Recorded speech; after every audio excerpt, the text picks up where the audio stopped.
You ever notice how the world loves a peaceful black man? Until he starts talking about real freedom? Not symbolism. Not seat-at-the-table freedom.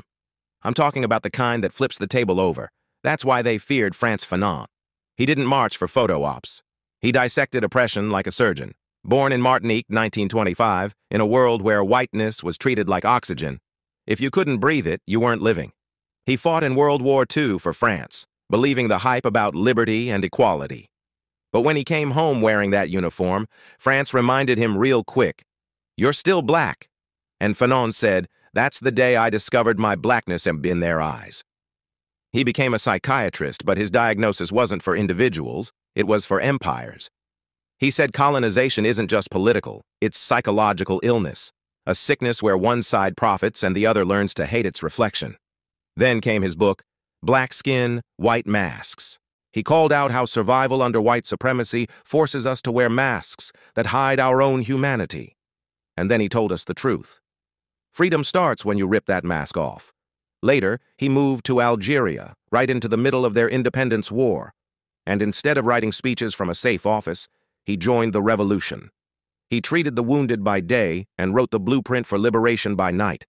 That's where he dropped the wretched of the earth. And when he said, colonization doesn't end with conversation, it ends with confrontation, the world gasped like he cursed at brunch. They called him violent, radical, dangerous, but all he did was tell the truth.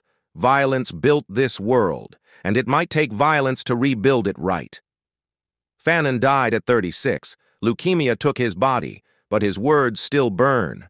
He warned us about what happens when new nations copy their colonizers. He called it neo-colonialism before the word even existed.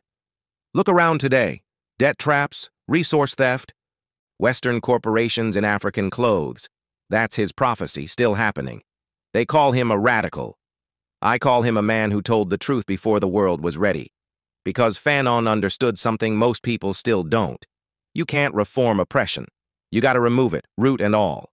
Say his name. Frantz Fanon. Receipts born 1925, Martinique, then a French colony.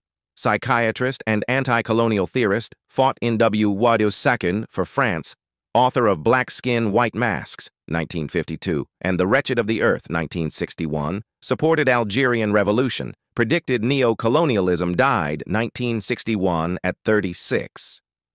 If you're tired of seeing freedom sanitized and history filtered, follow for more untold black stories they tried to bury. Comment, say,